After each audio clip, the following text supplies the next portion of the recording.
Hey guys, so I'm gonna start on the questions. So I'm reading them as I go, so if I don't make sense, that's probably why.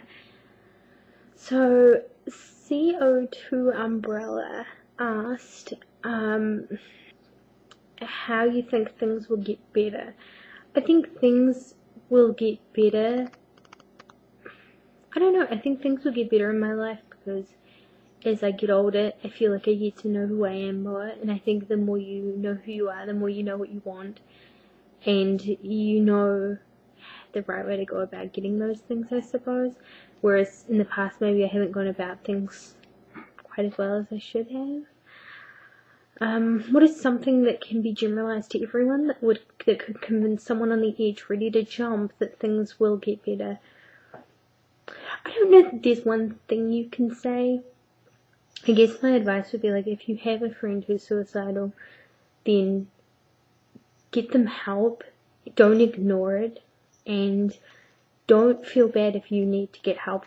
Call your local hospital or helpline and ask them what you can do to your specific situation, but mainly don't make them feel alone, because the more alone you feel, the more you feel like it's okay to do it, because no one cares, no one's there, and no one will miss you. So I would just say, let them know how missed they'll be, and don't hear what they say. They'll be like, oh, you're just saying that, or, but deep down we hear it. So I guess that's my advice. How can people know that things get better, and is suicide ever justifiable?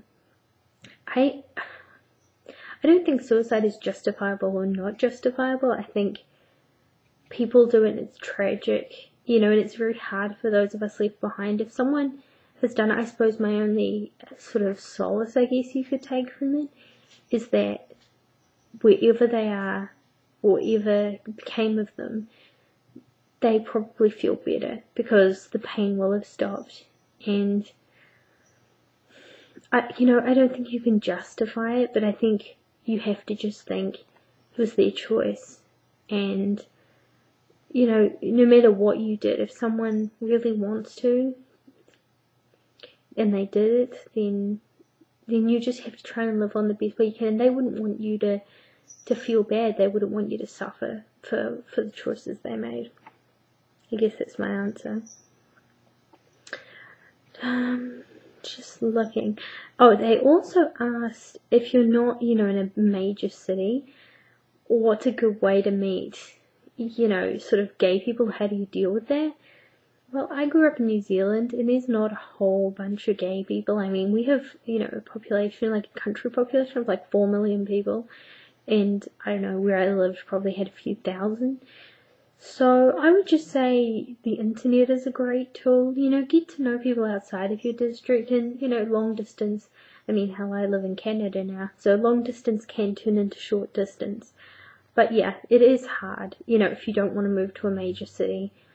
I think the best way is get in touch with any resources you have in your area, and if you sort of know all the gay people in your area, then look outside your area, and travel, or, just make it work for you, or focus on other stuff. There's a lot more to life than love. I think love comes when it should, how it should.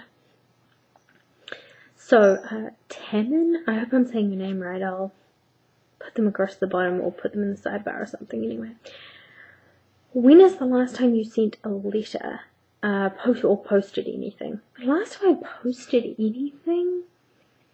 I don't really post things. I order things for people. Like, it was a friend of mine, it was her birthday, and I sent her some stuff. Like, I got it delivered, but I don't know, I actually posted something myself.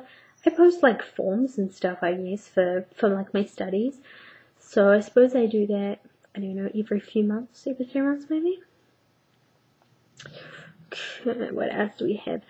Miss Fortune Llama. Sorry if I said your name wrong. Those of you who've gone and graduated from college, are you currently working in a field that uses your major? That's hard, because my major was gender studies, and I suppose by being a woman, I use it by default, because I am a gender. I don't know, I think yes, because I use it in the things I do, my writing and I don't know, my endeavours and who I am as a person. But I don't use it in the sense that I don't work, you know, in the field, I guess. But I don't really work because I'm a housewife, I suppose, first and foremost. So I guess not. And our Peter, had a good question. Would you ever seriously date someone who was, okay, A, heavily closeted? Depends why. If it was like they were closeted but they were open to the idea of coming out, then yeah, I suppose. If they were closeted just because they thought being gay was all dirty and gross, then no, I'm not going to deal with that. B, in the military, God yes, you know the uniform would win me over. I'd like to say no, but it would happen. Married to a member of the opposite sex, God no. If they're, if any PP going near the vajayjay, I'm not going there either. Gross. No, cross-contamination. Not cool. Okay, next. Justified 248. Could you give us some dating tips? My biggest dating tip is to be yourself. Everyone says it, but really try and do it, you know. Don't try and be something you're not, because you'll never be able to sustain it anyway. And make sure you know ahead of time what's important to you. And ask the important questions, you know. Make sure that if you're going to keep dating someone, you see eye to eye on the big things. You know, don't feel bad about going in big and being like, these are the things I want. Are they conducive with things you would want? I mean, maybe don't apply it to them so literally, but definitely check that you guys are on the same page in life, and at the end of it all, you do both want to reach sort of a similar goal.